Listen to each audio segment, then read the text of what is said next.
Introductory chapter of the Lankavatara Sutra. Lane which Ravajna, king of the Rakshasas, requests the Buddha to discourse on the realization of the inmost truth. This introductory chapter, which appears in all the Lankavatara texts except Gunabhadra, the earliest Chinese version now extant, is, as I have remarked before, no doubt a later addition, and does not properly belong to the main text. But as it almost gives a summary, if any such thing is possible, 1e, of the Lankavatara, I have decided to incorporate its translation in this book. The translation is chiefly based upon the Nanzhou edition of the Sanskrit text, and wherever it differs very much from the Chinese versions. As regards the sense, the differences are quoted in footnotes. Thus I have heard. The Blessed One once stayed in the Castle of Laitka, which is situated at the peak of Mount Malaya in the Great Ocean, and which is adorned with flowers made of jewels of various kinds. He was with a large assembly of Bhikshus and with a great multitude of Bodhisattvas, who had come together from various Buddhalands. The Bodhisattvas-Mahasattvas, headed by the Bodhisattva Mahamati, were all perfect masters of the various Samadhis, the tenfold, self-mastery, the 10 powers, and the 6 psychic faculties. They were anointed by all the Buddhas with their own hands. They all well understood the significance of the objective world as the manifestation of their own mind. They knew how to maintain various forms, teachings, and disciplinary measures, according to the various mentalities and behaviours of beings. They were thoroughly versed in the 5 Dharmas, the 3 Svabhavas, the 8 Vijfianas, and the twofold Non-atman. At that time, the Blessed One who had been preaching at the palace of the king of the sea serpents came out at the expiration of 7 days and was greeted by an innumerable host of Sakra, Brahman, and Nagakanias, and looking at Laitka on Mount Malaya smiled and said, "By the Tathagatas of the past, who were arhats and fully enlightened ones, this truth was made the subject of their discourse, at that castle of Laitka on the mountain peak of Malaya, the truth realizable by the supreme wisdom in one's inmost self, and not visible to the reasoning philosophers, nor conceivable by the consciousness of the Sravakas and Pratyeka Buddhas. I, too, would hear for the sake of Ravana, overlord of the Yakshas, discourse on this truth." Opening square bracket. Inspired by the spiritual power of the Tathagata, Ravan J. Jord of the Rakshasas, heard this voice and thought, certainly, the Blessed One is coming out of the palace of the king of sea serpents, surrounded and accompanied by an innumerable host of Sakra, Brahman, Nagakanias.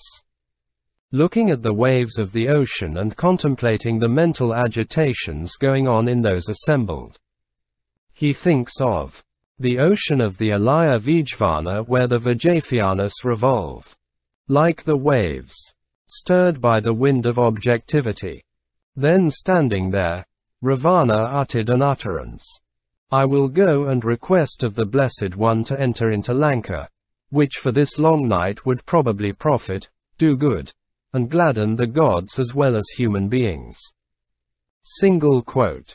Thereupon, Ravajna, Lord of the Rakshasas, with his attendants, riding in his floral celestial chariot, came up to where the Blessed One was, and having arrived there he and his attendants came out of the chariot, walking around the Blessed One 3 times from left to right.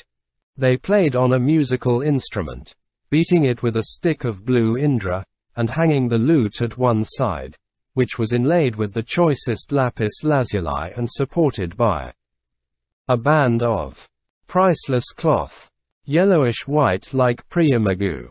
They sang with various notes such as Saharsha, Rishabha, Gandhara, Dharavata, Nishada, Madhyama, and Kaisika, which were melodiously modulated in grammar, murkana, etc. The voice in accompaniment with the flute beautifully blended in the measure of the gata. 1. The truth treasure, whose principle is the self-nature of mind, has no selfhood, stands away from reasoning, and is free from impurities. It points to the knowledge attained in one's inmost self. O Lord, show me here the way leading to the truth. 2. The Sugata is the body in whom are stored immaculate virtues. In him are manifested bodies, transforming and transformed. He enjoys the truth realized in his inmost self. May he enter into Laitka. Now is the time, O Muni. 3. This Laitka was inhabited by the Buddhas of the past, and they were accompanied by their sons who were owners of many forms. O Lord, show me now the highest truth, and the yakshas who are endowed with many forms will listen. Thereupon, Ravajna, the lord of Laitka, further adapting the Totaka rhythm, sang this in the measure of the gata. 4. After 7 nights, the Blessed One, leaving the ocean which is the abode of the Makara, the palace of the Sea King, now stands on the shore. 5. Just as the Buddha rises, Ravajna, accompanied by the Rakshasas and Yakshas numerous, by Sukha, Sarajna, and learned men. 6. Miraculously goes over to the place where the Lord is standing. Alighting from the floral vehicle, he greets the Tathagata reverentially, makes him offerings, tells him who he is, and stands by the Lord. 7. I who have come here, am called Ravija, the 10-headed king of the Rakshasas. Mayest thou graciously receive me with Lanka and all its residents. 8. Lane this city, the inmost state of consciousness realized, indeed, by the enlightened ones of the past was disclosed on this peak studded with precious stones. 9. Let the Blessed One, too, surrounded by sons of the Victorious One, now disclose the truth immaculate on this peak embellished with precious stones. We, together with the residents of Lanla, desire to listen. 10. The Lankavatara Sutra, which is praised by the Buddhas of the past, discloses the inmost state of consciousness realized by them, as it is not founded on any system of doctrine. 11. I recollect that the Buddhas of the past, surrounded by sons of the Victorious One, recited this sutra. The Blessed One, too, will speak. 12. Lane the time to come, there will be Buddhas and Buddha sons pitying the yakshas. The leaders will discourse on this magnificent doctrine at the peak adorned with precious stones. 13. This magnificent city of Lanka is adorned with varieties of precious stones, surrounded by peaks, refreshing and beautiful, and canopied by a net of jewels. 14. O Blessed One, here are the yakshas who are free from faults of greed, reflecting on the truth realized in one's inmost self and making offerings to the Buddhas of the past. They are believers in the teaching of the Mahayana and intent on disciplining one another. 15. There are younger yakshas, girls and boys, desiring to know the Mahayana. Come, O Blessed One, who art our teacher, come to Yanka on Mount Malaya. 16. The Rakshasas, with Kumbhakava at their head, who are residing in the city, wish, as they are devoted to the Mahayana, to hear about this inmost realization. 17. They have made offerings assiduously to the Buddhas in the past, and are today going to do the same. Come, for compassion's sake, to Lanka, together with thy sons. 18. O great Muni, accept my mansion, the company of the Apsaras, necklaces of various sorts, and the delightful Asoka garden. 19. I give myself up to serve the Buddhas and their sons. There is nothing in me that I do not give up. For their sake. O great Muni, have compassion on me. Single quote. 20. Hearing him speak thus, the Lord of the Triple World said, O King of Yakshas, this mountain of precious stones was visited by the leaders of the past. 21. And, taking pity on you, they discoursed on the truth revealed in their inmost. Opening square bracket. The Buddhas of the future time will proclaim the same on this jewel-adorned mountain. 22. This inmost truth is the abode of those practices who stand in the presence of the truth. O King of the Yakshas, you have the compassion of the Sugatas and myself. 23. The Blessed One granting the request of the king remained silent and undisturbed. He now mounted the floral chariot offered by Ravajna. 24. Thus Rav Mna and others, wise sons of the victorious one, honored by the Apsaras singing and dancing, reached the city. 25. Arriving in the delightful city, the Buddha was again the recipient of honors. He was honored by the group of Yakshas including Ravajna and by the Yaksha women. 26. A net of jewels was offered to the Buddha by the younger Yakshas. Girls and boys, and necklaces beautifully ornamented with jewels were placed by Ravajna about the necks of the Buddha and of the sons of the Buddha. 27. The Buddha, together with the sons of the Buddha and the wise men, accepting the offerings, discoursed on the truth which is the state of consciousness realized in the inmost self. 28. Honoring Mahamati as the best speaker, Ravina and the company of the Yakshas honored and requested of him again and again, 1. Saying. 29. Thou art the asker of the Buddhas concerning the state of consciousness realized in one's inmost self, of which we here, Yakshas as well as sons of the Buddha, are desirous of hearing. I, together with the Yakshas, sons of the Buddha, and the wise men, request this of thee. 30. Thou art the most eloquent of speakers, and the most strenuous of practices. With faith I beg of thee. Ask the Buddha about the doctrine, O thou the proficient one. 31. Free from the faults of the philosophers and Pratyeka Buddhas and Sravakas is the truth of the inmost consciousness, immaculate, and culminating in the stage of Buddhahood. 32. Thereupon the Blessed One created jewel-adorned mountains and other objects magnificently embellished with jewels in an immense number. 33.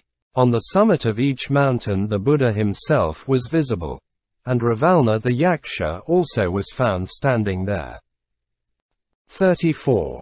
Thus the entire assembly was seen on each mountain peak, and all the countries were there, and in each there was a leader.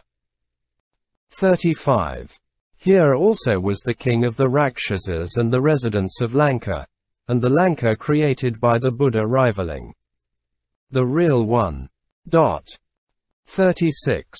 Other things were there, too, the Asoka with its shining woods, and on each mountain peak Mahamati was making a request of the Buddha. 37. Who discoursed for the sake of the Yakshas on the truth leading to the inmost realization. On the mountain peak he was delivering a complete sutra with an exquisite voice varied in hundreds of thousands of ways. 38. Opening square bracket. After this, the teacher and the sons of the Buddhas vanished away in the air, leaving Ravmana the Yaksha himself standing in his mansion. 39. Thought he, how is this? What means this? And by whom was it heard? What was it that was seen? And by whom was it seen? Where is the city? And where is the Buddha? 40. Where are those places, those jewel-shining Buddhas, those Shugatas? Is it a dream then? Or a vision? Or is it a castle conjured up by the Gandharvas? 41. Or is it dust in the eye, or a fata morgana, or the dream child of a barren woman, or the smoke of a firewheel, that which I saw here? 42. Then Ravana reflected, this is the nature as it is of all things objectified in and by the mind, and it is not comprehended by the ignorant as their conference used by every form of discrimination. 43. There is neither the seer nor the seen, neither the speaker nor the spoken. The form and usage of the Buddhist works, they are nothing but discrimination. 44. Those who see things such as were seen before, do not see the Buddha. When discrimination is not aroused, then one indeed sees the Buddha. The Buddha is a fully enlightened one. When one sees him, it is in a world unmanifested.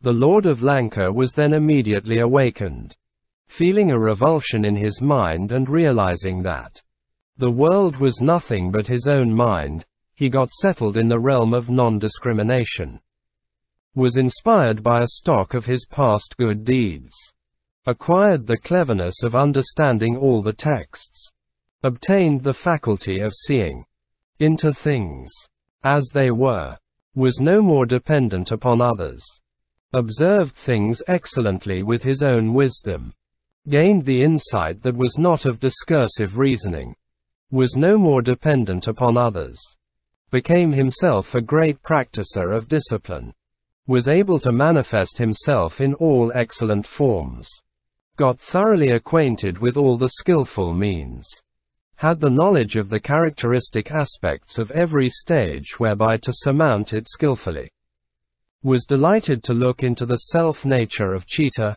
Manas, Vijfiana, got a view whereby he could cut himself loose from the triple continuation, had the knowledge of disposing of every argument of the philosophers, thoroughly understood the Tathagatagarbha, the stage of Buddhahood, the inmost self, found himself abiding in the Buddha knowledge.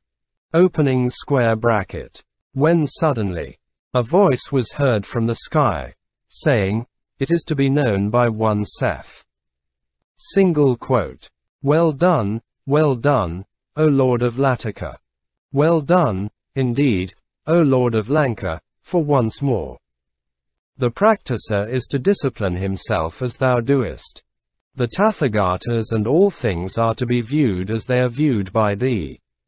Otherwise viewed, it is nihilism.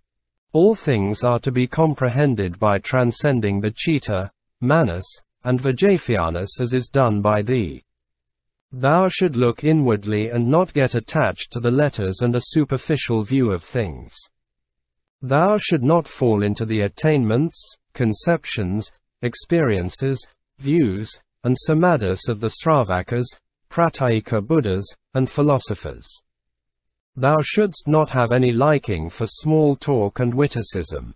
Thou shouldst not cherish the notion of self-substance, nor have any thought for the vainglory of rulership, nor dwell on such jhanas as belong to the 6 jhanas, etc.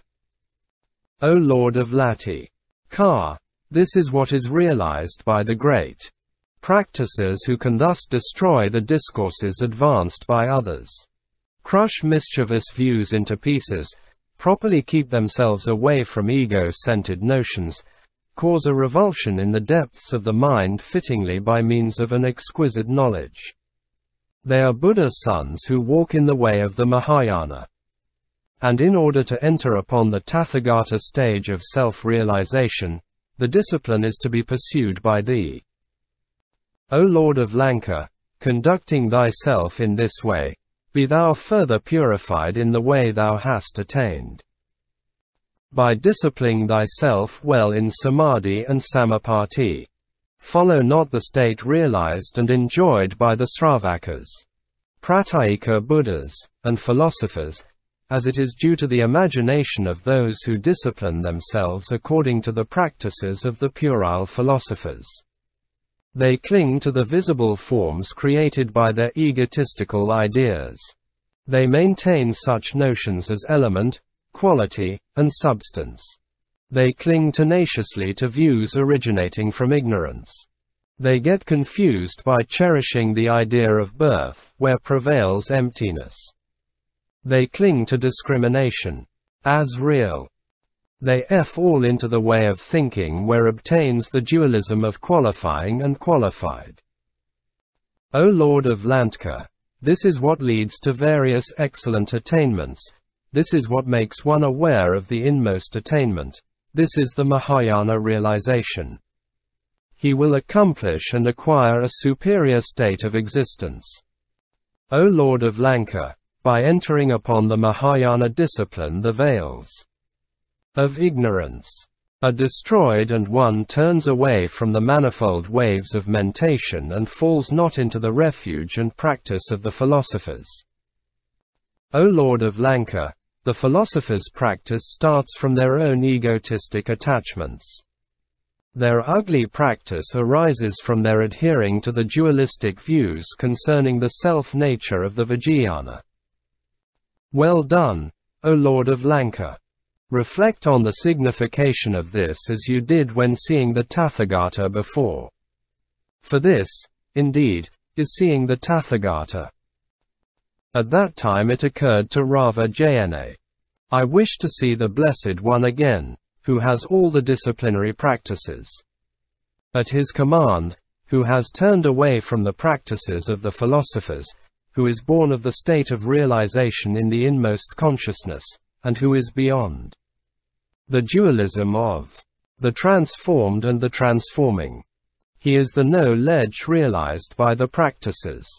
He is the realization attained by those who are enjoying the perfect bliss of the Samadhi when there takes place an intuitive understanding which comes through meditation. Therefore, he is known as a great adept in the mental discipline. May I see thus again the compassionate one by means of his miraculous powers in whom the fuel of passion and discrimination are destroyed. Who is surrounded by sons of the Buddha. Who has penetrated into the minds and thoughts of all beings, who moves about everywhere, who knows everything, who keeps himself away from works and forms. Seeing him may I attain what I have not yet attained. Retain what I have already gained. May I conduct myself with non-discrimination, abide in the joy of Samadhi and Samapati, and attain to the ground where the Tathagatas walk, and in these make progress. At that moment, the Blessed One, recognizing that the Lord of Lanka is to attain the Anutpatakadamic Shanti, showed his glorious compassion for the 10-headed one by making himself visible once more on the mountain peak studded with many jewels and enveloped in a network of jewels. The 10-headed king of Lanka saw the splendor again as seen before on the mountain peak. He saw the Tathagata, who was the Arhat and the fully enlightened one, with the 32 marks of excellence beautifully adorning his person, and also saw himself on each mountain peak, together with Mahamati, in front of the Tathagata. The fully enlightened one, putting forward his discourse on the realization experienced by the Tathagata in his imnost self, and, surrounded by the yakshas, conversing on the literary teaching, recitation, and story of Buddhism n. Those Buddha lands were seen with the leaders. Then the Blessed One, beholding again this great assembly with his wisdom eye, which is not the human eye, laughed loudly and most vigorously like the Lion King, emitting rays of light from the tuft of hair between the eyebrows, from the ribs, from the loins, from the srivatsa on the breast, and from every pore of the skin, emitting rays of light which shone flaming like the fire taking place at the end of a kalpa, like a luminous rainbow, like the rising